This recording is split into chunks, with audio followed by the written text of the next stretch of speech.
Brothers and sisters, the 26th Ward, it is Sunday evening, the 20th of September, and I'm glad to be with you and talk to you for another minute about a few changes. First, I wanted to give you just a little bit of an update.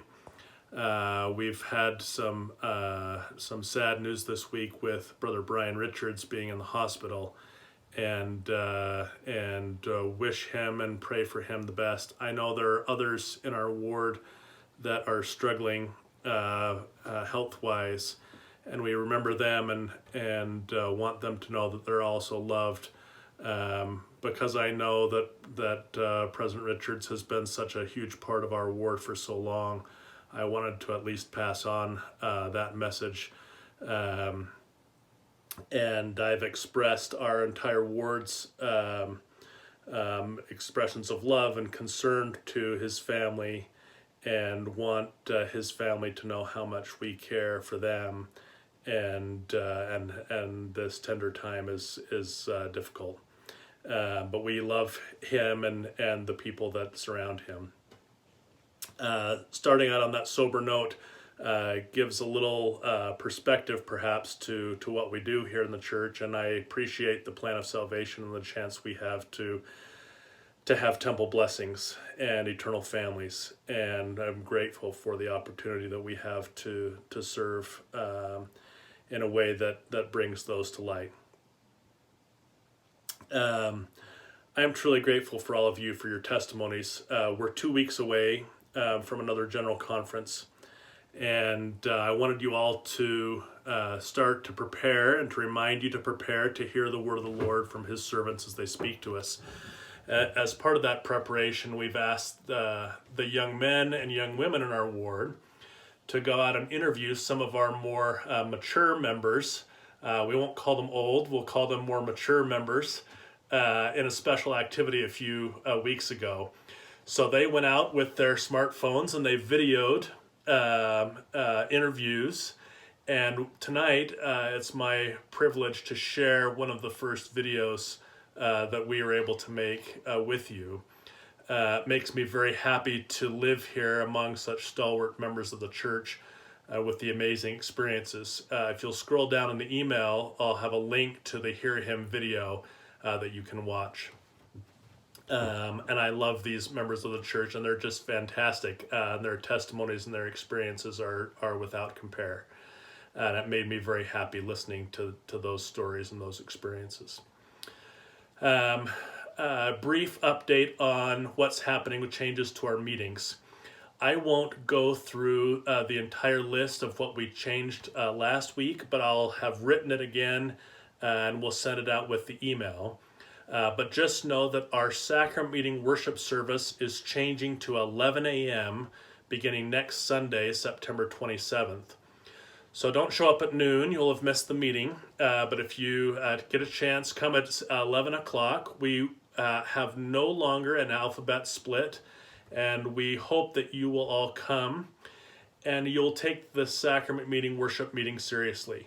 That you won't have a casual approach to sacrament meeting, that you'll come, even if you're at home watching it virtually online, that you'll take the time to be able to dress in your Sunday best, that you'll be able to worship the Savior in a way that will be pleasing, and that you'll join with us either electronically or in person next Sunday.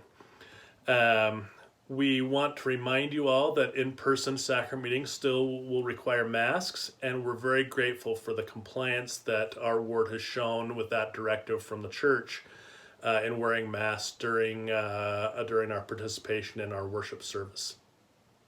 So if you scroll down in the comments, there will be, or in the body of the email, there will be a link to the Zoom meeting for next week. There'll be a way that you can put it onto your smartphone schedule if you want to do that. There's a way you can dial in straight if you just want to dial in and listen to audio.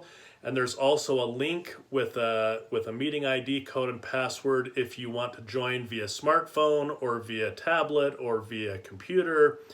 There's lots of different ways that you can join us at 11 o'clock next Sunday for our worship service.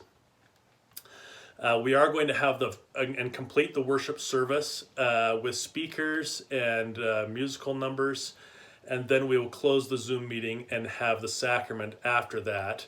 And those that are connecting electronically will be encouraged to have the sacrament at home. If you don't have sacrament at home, then we would encourage you to reach out to your ministering brothers or sisters and have that scheduled, and we can have those that hold the priesthood be able to come and administer the sacrament to you at home. If you're uncomfortable in any way connecting, or this is difficult to try and connect electronically, please reach out to have help. We are more than happy to help anyone who needs assistance. The impression is that most people, and this may not be true for those that haven't been working during the pandemic, but most people have had a Zoom conference and know kind of the drill. If that's not you, there's no fault there at all. We are more than happy to help out. There's the first time or two, it takes some getting used to, and once you figure it out the first time or two, then you should be smooth sailing after that. That's maybe famous last words, but I hope that works out okay. But if you need help in any way, please reach out to your ministering brothers or sisters, reach out to the Elders Quorum or Relief Society or the bishopric, and we are more than happy to set something up to give you the help that you need. So our first hour meetings is pretty well set at 11 o'clock. The second hour meetings also will start next week, and those will be held between 1 and 2 p.m.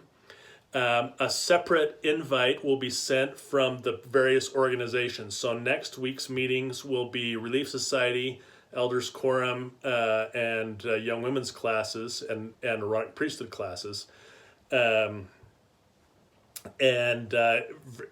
Whichever organization that you should go to, you should join whichever meeting that is.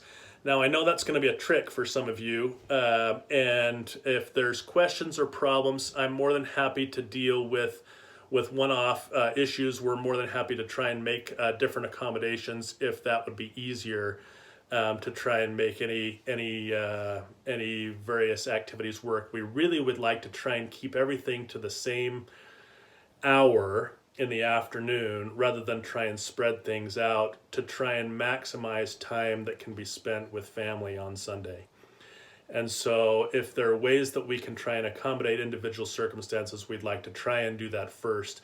And then if we can't do that for whatever reason, then we would like to try and go to a different option. If you have problems or questions, feel free to reach out to me. I'm happy to talk to anyone about those issues.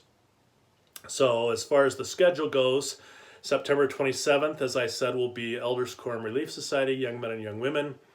October 4th is General Conference, and then October 11th again will be another Elders Quorum Relief Society, Young Men and Young Women Sunday. And then October 18th will be the first time we would have Sunday school.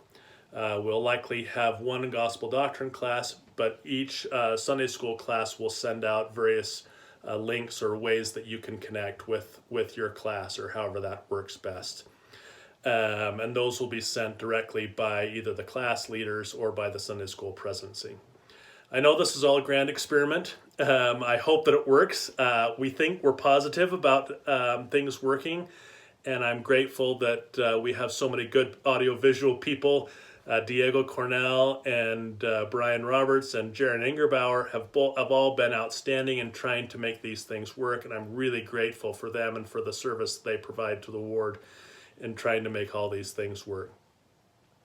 We love you. Hope you have a good week. If there's questions or problems, feel free to reach out. We think that this was going to be a great positive step for us in returning to church and returning to being able to be together, at least see one another's faces. Take care this week. Stay safe. Bye.